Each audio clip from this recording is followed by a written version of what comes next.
हिंदुस्तानी अवाम मोर्चा ने बिहार में महागठबंधन सरकार से अपना समर्थन वापस ले लिया है।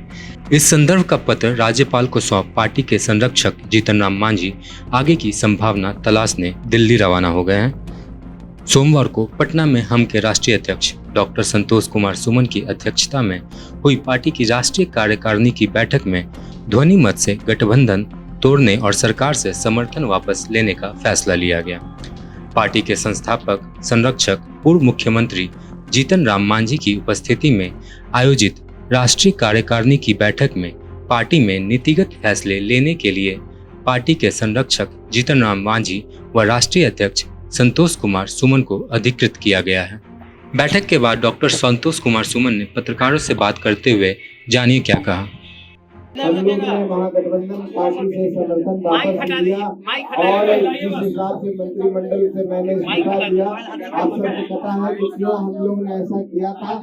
इस तरह से हम लोग पर दबाव डाला गया था कि हम लोग अपनी पार्टी को मर्ज कर रहे हैं। हम लोग सारे साथी कोर कमेटी की बैठक में और सबने एक ही सुर में बोला कि हमको पार्टी को मर्ज नहीं करना है, अपनी पार्टी का अस्तित्व बना के रखना है। और सभी लोगों के विचार को जानने के बाद और सभी लोगों के निर्णय के बाद हमने निर्णय लिया कि हमको मंत्री परिषद से अलग हट जाना है और 13 तारीख को हम लोग अलग हटे।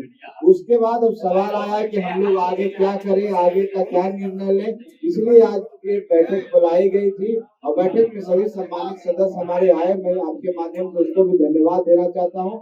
आज के बैठक में बहुत सारी बिंदुओं पर चर्चा हुई, बिंदुवार चर्चा हुई। करीब सारे सदस्यों ने अपनी बातों को रखा और पूरे विस्तार से रखा, हर पहलू को रखा।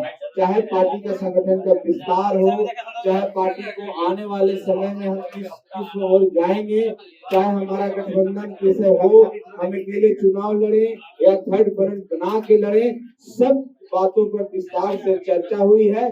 सब साथियों का विभिन्न तरीके का अपना अपना जो विचार है आया है। और लेकिन अंत में सब, मैं आपके माध्यम से सभी को धन्यवाद देना चाहता हूँ, लेकिन सब सदस्यों का एक ही विचार आया कि जो राष्ट्रीय अध्यक्ष माननीय संरक्षक महोदय का विचार होगा, सब पार्टी के एक कार्यकर्ता मानने के लिए तैयार होगा, क्योंकि जो हमारे संरक्षक महोदय का विचार होगा पार्टी हित में होगा। मुझे ये अधिकृत किया कि हम पार्टी हित में, पार्टी के लिए, कार्यकर्ताओं के हित के लिए, गरीबों की आवाज बनने के लिए जो भी निर्णय लेंगे उसके लिए अधिकृत किया गया। हम दिल्ली जा रहे हैं, हमारे संरक्षक महोदय और हम लोग दिल्ली जा रहे हैं। और दिल्ली में ऐसा नहीं है जैसा कि आप समझ रहे हैं कि हम लोग ने आज डिसाइड कर लिया। हमारा विकल्प खुले हुए हैं, हम सभी विकल्पों पर विचार करेंगे और निश्चित तौर पर अगर उधर से हम लोग को बुलावा आया एनडीए की तरफ से तो उनके नेताओं से भी बात करेंगे। लेकिन हम थर्ड फ्रंट की बात भी करेंगे और बहुत सारे लाइक माइंड पार्टियां हैं और कुछ बहुत सारे हमारे एनजीओज हैं और सामाजिक कार्यकर्ता है, उनसे भी हमारी बातें होगी। और सब बातों पर विचार करने के बाद 3 दिन 4 दिन के अंदर में हम लोग निचोड़ पर पहुंचेंगे और उस निचोड़ जो फलाफल होगा आपको कवर कर देंगे। आज तक हम लोग किन्हीं से सीट मांगे ही नहीं है, ना महागठबंधन में हम लोग मांगे थे। ये दबाव की बात कहाँ आती है? हम तो अपनी बात, अपनी तैयारी की बात बोले थे कि हम 5 सीटों पर इतनी अच्छी तैयारी कर चुके हैं कि हमको मौका मिलेगा तो वहां से हमारे जो उम्मीदवार हैं, हमारे जो कार्यकर्ता हैं, वो जीत करके संसद में जा सकते हैं। ये बात हमने कही थी, कोई दबाव नहीं है। जब बातें होगी किन्हीं से तभी तो सीट की संख्या बताई जाएगी, उस पर विचार किया जाएगा। देखिए, निश्चित तौर पर दिल्ली हम जा रहे हैं तो अपनी संभावनाओं को तलाश करने जा रहे हैं और भी स्वास्थ्य कारणों से भी जा रहे हैं, लेकिन ये निश्चित तौर पर कि सभी बिंदुओं पर हम चर्चा करेंगे। प्रभातखबर.com, विश्वास वही, रफ्तार नहीं।